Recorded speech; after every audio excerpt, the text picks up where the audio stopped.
कि रुकी बिट्टू के बोला बतानी राजा जी यो को लइका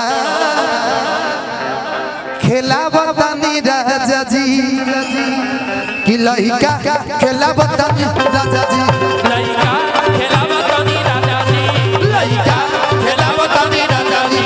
लइका खेला बतानी राजा जी लइका खेला बतानी राजा जी लइका खेला बतानी राजा जी लइका खेला बतानी राजा जी वाह कि लइका खेला बतानी राजा जी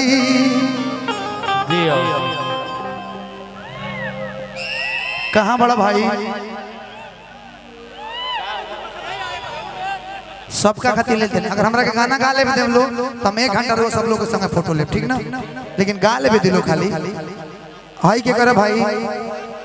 ये AK-47 में डर लगता पहले ही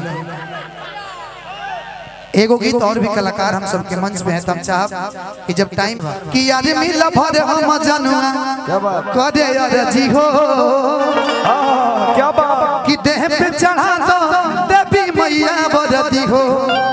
लेकिन सुनो सारा का दिखा कि गढ़ा में फेंक दी हो ले जाके कि झगड़ा के जोर काल अखबार हो गई चाह के चीनी के चक्कर में मार हो गई और सब भाई के माथा में हेडक हो गई बा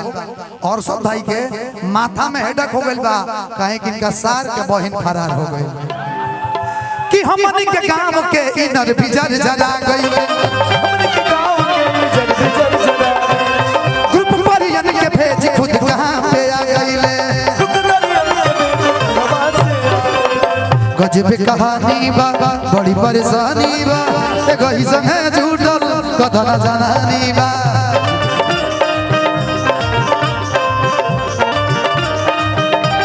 हे न हुंदा कोना दिल में झांकाना एक बार टेस्ट को के देख दिलवा एहू जाके बा व्यास तोरे करेजा के कि गढ़ा में फेंक दी हो ले जाके ए व्यास हां रउआ करेजा के भेजा ठीक ना बा नहीं क्या हम इंसानों ठीक ना है इनका खाती खाली कि गढ़ा में फेंक दी हो ले जाके गढ़ा में फेंक दी हो गढ़ा में फेंक दी हो गढ़ा में फेंक तू काहे कहतर जनता नहीं भैया एबरा लइका लइकी जब बतिया उधर से ना हो लइका लइकी बतिया उधर से फोन पर नहीं भरी वीडियो कॉल पर हेलो हां देव भाई का कहतर से हेलो लइके कहते एक चुम्मा दो ना जानो कहता तले ए जो है ना वो है ना तले लइके हमने रोक के कहतिया कुछ दिन के बाद जानता नहीं का आई कुछ दिन के बाद लइके अधर से तले पीछवा से जनतन का करी वो पीछवा से पकड़ के कही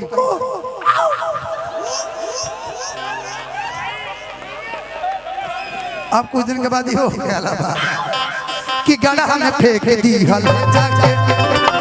गढ़ा में फेंक दी हल जाके ले जाके गढ़ा में फेंक दी हल जाके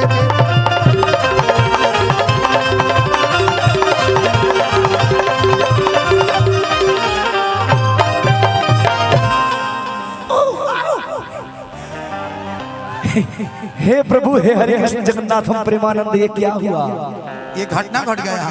तू गोदाना गोदवाला ना ओ भलकीनी तू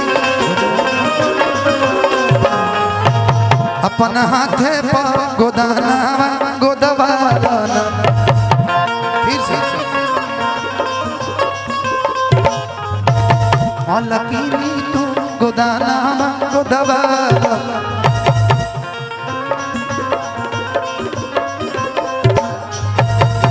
लकीनी तू गोदाना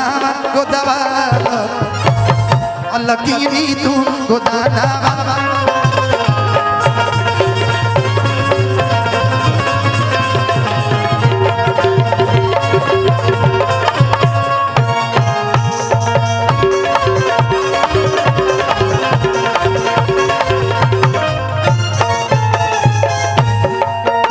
लकीनी तू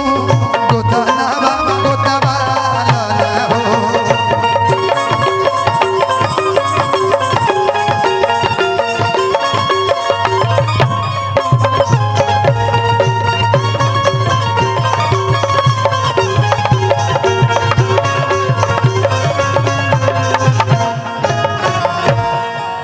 बहुत बहुत धन्यवाद। और भी बहुत सारे कलाकार हैं, अब सबसे हम फोटो लेंगे, ठीक है?